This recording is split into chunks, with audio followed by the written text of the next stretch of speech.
That means if they say, I decide I don't want to be involved in treating patients, I want to become a pure scientist, there's nothing to stop them taking that pathway. Like me, if I go back, I can still take care of patients. Why are you laughing? so that is that because that is the legal requirement, right?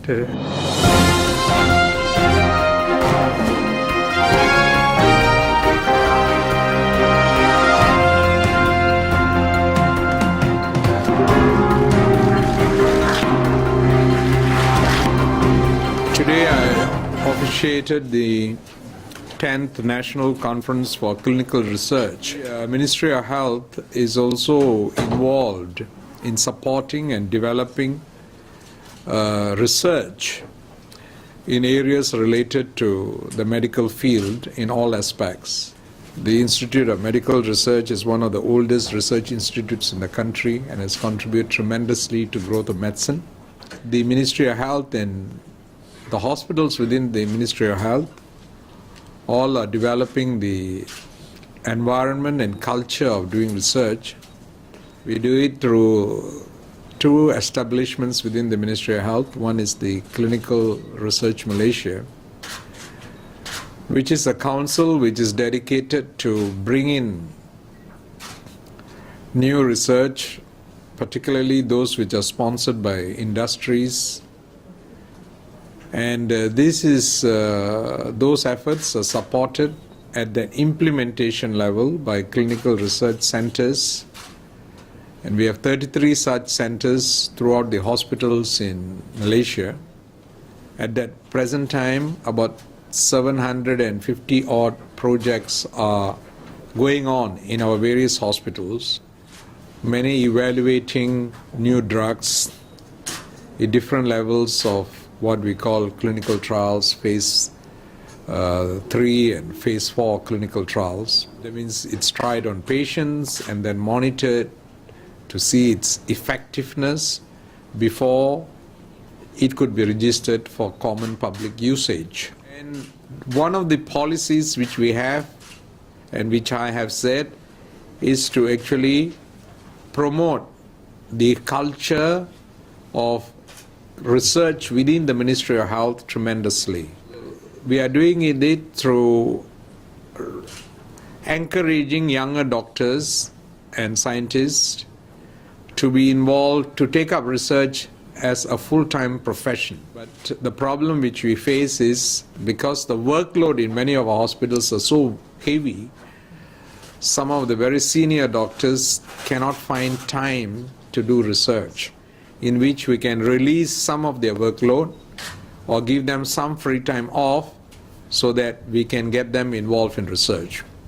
Why it's important for them to do research is only with research new ideas come, new thoughts come, new drugs will come into the forefront. And Malaysia in the long term, now we are a user of knowledge which is developed in other parts of the world. But we want to become a significant player in the world in which we generate information and knowledge from Malaysia primarily. See, in development of any drug, first it's in the lab. Secondly, it goes through animal studies. Thirdly, when it's found safe in animal studies, then it's tried on humans. And after some time, it's tried on many people. So we have developed some specialized centers to do this, like in Kuching Hospital, Ampang Hospitals, where else we have? Seberang Jaya. Penang. And Penang. So in these hospitals, we have got the facilities to do these phase 1 clinical trials. Dato', you have IMR and you also have CRC. So what are the two functions of these two bodies? Are you looking into combining both of them? Because they do different type of work. IMR is an institute of science. They do work from basic science to diagnostics to services to various hospitals and of course research, right? Whereas CRM is a marketing entity and a development agency. That means they market Malaysia as a source. They develop the infrastructure in terms of manpower requirement, train people, support people to make sure that we can do trials. Whereas CRC creates the environment within hospitals to do trials. But they are not research centers in the way of IMR, right? So the work of IMR is a scientific research institute where it actually does primary research work by itself. Whereas CRC and CRM are, for the time being, mainly involved in evaluation of drugs which are developed by other people so that it can be utilized for the usage of patients as a whole. Okay, also, just now you mentioned that you have not many researchers, doctors doing research in institutes and everything. So, are you the ministry looking into any other means into, besides... Because so far it was based on interest. Those who were interested, they did. There was no structured program. There was no structured departments. We are trying to create that. So once we do that, it's possible that some doctors will dedicate themselves to research. You can ask them to become researchers.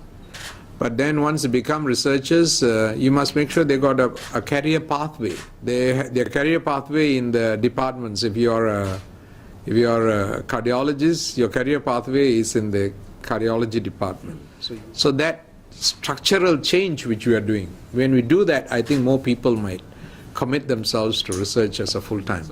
How about doctors who are waiting for housemanships, and are you going to encourage them to do research instead of, I mean, they are staying at home waiting for housemanship placement for 8 months. So, yeah, that is, even yesterday we discussed, is we don't stop them from getting attachment employed anywhere in the interim period, so long it's ethically right and they don't go against any of the rules of the government. I think by the next few months, we will be able to create a system by which these doctors will not need to actually wait for that long. So they'll be able to come and start their training as early as possible. Under the present Medical Act, and the system which we have in this country, they all have to do the housemanship before they are registered to become medical practitioners in the full sense of the word. So because it's a legal requirement, we as a government, of course, have got a responsibility to ensure that it's done. So that's why were talking to JPA and SPA to facilitate this process. The number of jobs and posts which we need can be created. We will resolve it because we are committed to resolve it. So they will not have to wait for that long. So their training can be done in a proper manner. And after they finish their official trainings, then it's up to them which pathway they want to choose. Is it possible, or is it encouraging for them to actually conduct research? Which they can. Obviously, the only thing they can't do without housemanship is they cannot independently take care of patients. Because to do that, you have to be registered with the Malaysian Medical Council fully. So if you are just not independently taking care and managing patients, doing any other work, there's nothing to restrict or stop them from doing it. So those who don't want to practice medicine and say, I don't want to do housemanship, I want to be a pure scientist, and they want to go in the field of science, there's nothing to stop them. Huh, Dr. Jaya? No, nothing to stop them. Nothing to stop them. So it's their choice. But that decision they must think and do, because 10 years later they want to come and manage patients, they've lost the chance already. So it's not an easy decision. Right.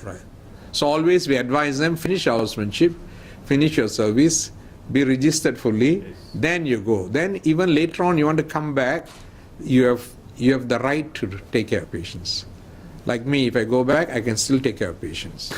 Yeah, I think last one, what do you aim to reach at the end of the conference? What's the aim to reach? I think this aim, the theme of this conference is on big data.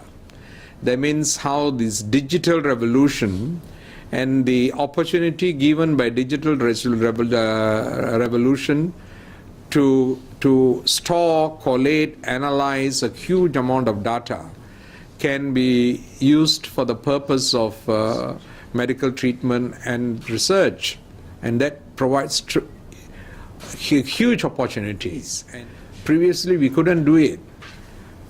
There's no way we could actually collate data from different places, put it together, manage it, analyze it. On paper, how to do this?